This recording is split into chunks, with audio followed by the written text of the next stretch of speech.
Magandang araw mga kaibigan. Bigyan natin ng reaction opinion itong post Kiko Barsaga fans. Sabi lang dito tumatawa, sinusuka, 90% nakakatawa. Isiner niya ang post ni Mr. Banateros News. Sabi dito, sa dami ng paninira sa kanya si Sandro Marcos, 90% pa rin ng Pilipino ang may tiwala sa kanya. Survey tayo. So, heart, nagtitiwala. Yung laugh emoji, sinusuka. Okay. So, tinignan ko dito sa people who reacted. Tingnan nga natin kung totoong 90% ang nagtitiwala kay Sandro Marcos. Ito po ang resulta. 23,000 people who reacted. 21,000 ang tumatawa. 316 lang ang nag-love. So ilan pa nito? Around 98%. Tinatawanan or isinusuka si Sandro Marcos. So itong post na ito, most likely troll. Gusto nilang palabasin na marami pang tao ang nagtitiwala kay Sandro Marcos. 21 sinusuka. Okay, basa tayo sa mga comments. Okay, Kiko Barsaga fan, sabi, sukang-suka na ba ang lahat? Stacy Hadrinol, Duterte forever. Marivic Barrios, sukang-suka karamihan sa mga Cebuanos. Roem Lopez, Kawatan, may pinagmanahan. Esmeralda Bukad, never again. Marcos, Duterte pa rin kami. Ayan. So, may napanood akong interview ni Attorney Rowena Guanzon. Sabi niya, never again na may Marcos na mananalo sa national election. Sandro Marcos, sabi niya, wala na. Wala na silang influence sa Ilocos Norte. Ito si Attorney Guanzon ang nagsalita. Sa Ilocos Norte, si Senator Amy na ang nagpo-control kasi nga ang governor sa Ilocos Norte, anak ni Senator Amy. Of course, kung governor ka, kontrolado mo. Ano pa? Yung Pariñas. I think congressman natin si Pariñas, anti-Marcos. So, ang Ilocos Norte, hindi na yung sinasawag na solid north. Di ba? Ilocos Sur. Chavit Singson Country yan. Ang governor doon, anak ata ni Governor Jerry Singson. I don't know kung anak ni Manong Chavit. So, wala na. Ang Ilocos Norte is Aimee Country. Ang Ilocos Sur is Chavit Singson Country. La Union, wala rin. Divided din yan. May mga kamag-anak ako sa La Union. By the way, namasyal pala kami sa Bigan, Ilocos Sur. Yung tinirhan namin, natulog kami ni Sanggawi bed and breakfast.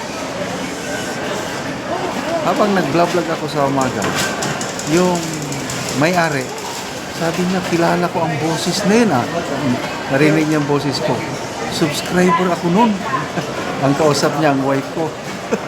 Sabi ko, wala, talagang kaninang umaga, dito kami sa airport. Habang nag-vlog ako, may lumapit. Ilocano rin. Sabi niya, sir, subscriber mo ako. Palagi akong nanonood sa iyo. Dumarami na ang mga Ilocano na nadidismaya sa Marcos Jr. administration. Okay. Minsan nakasakay kami ng Grab. Istorya kami sa driver. Nung nalaman namin Ilocano siya, taga Sarap, Ilocos Norte. Sabi ko, ay, Marcos loyalist ka pala. Ay, taga Ilocos Norte. Sabi ko, ay, ukin, nagmura na. Ukin, nag-PI na. Ito nga bungbong, mangibabain. Mangibabain, kaakahiya. Ano, ayoko yan. So, Marcos, never again na mananalo sa example, Sandro Marcos.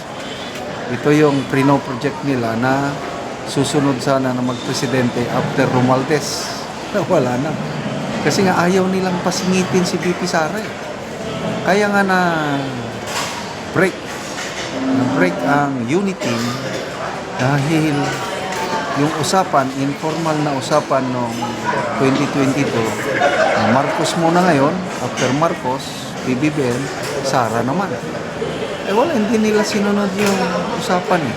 Gusto nilang isingit si Romualdez.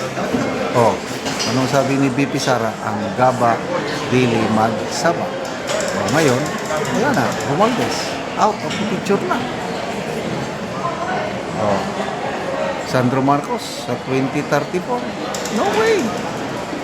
Wala na. Ilalampaso siya ni kung sino ang after BP Sara, sino ang susunod.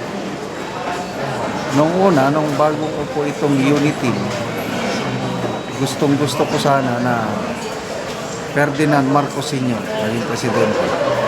Ferdinand Marcos Jr. naging presidente. Ferdinand Marcos III, itong si Sandro. Wow! Sabi ko, sana, let's make history. Tatlong Marcoses magpresidente.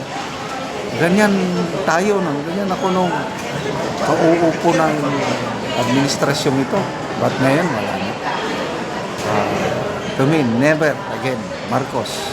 Except, of course, kay Manang Aimee. Ito ang hinahangaan ko sa mga Marcoses, si Manang Aimee. Talagang siya ang nagmana sa kanyang tatay. May talino, may pagtanaw ng utang na loob. Yung kung anong naitulong ng mga Duterte sa pamilya Marcos, hindi nakalimutan ni Manang Aimee. Kaya mabuhay si Manang Aimee Marcos. Siya na lang ang susuportahan ko o mga Marcos. Okay, salamat mga kaibigan sa inyong pagsubaybay sa ating channel. Nakakatulong tayo ng malaki sa tribong Talanding ng Bukidnon dahil ang income natin sa channel nito pantulong po sa tribo. Namimigay tayo ng mga libreng yero at pako para makapagtatayo sila ng mas maayos na tirahan. Panoorin niyo ang video nito. Karon mo na niyang matagaan og yero si tatay. Sa naghatag ayan sa aning sin. Si tatay.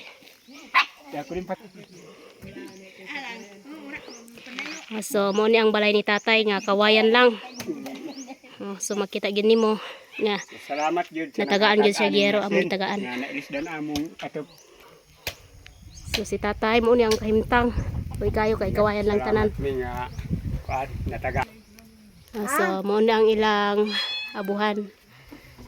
So mo ni lang kahimtang. So mo pud ni ang diri sa ilang sala. So makita nimo ilang kahimtang. Galingan nga. So kawayan lang jud. So looy jud kay silang tatay kay kawayan lang. So mo na ilang sulod o sala. So na si nanay. So nanay unsay imong masulti nga natagaan mo giyero? Ay, salamat gid sa Ginoo. Labaw sa naghatag kay siya ang taytayan sa among kaayuhan nga mabalhin jud ang among payag. Oo, so makapuli na gyud mo og atop, nay. Makapuli na mi. So pila na ni katuig, nay? 5 na. So 5 na katuig busa na inani na siya. So ang atop kawayan, so dingding pod kawayan. So namoy anak, nay. Na nga minyo na duha. So nangaminyo na. So nangaminyo na ang inyong anak, nay. Pila imong edad? Sa 71. O si tatay? 52. Okay. So si nanay. So sila. So ang ilang balay mo lang ni. So ang ilang mga anak nangaminyo na. So unsa inyong panginabuhian tay ug nay? Mag-umara. So mag-uuma lang mo. Oh. Tungod sa among Kalisod, kalisod, dili gid mi makag-atop og sin. Oh, so- Kawayan ra gyud O among sige atop. tay, salamat po. Salamat Salamat gyud gyud sa sa Ginoo Ginoo. ug sa naghatag. Okay, sige salamat po.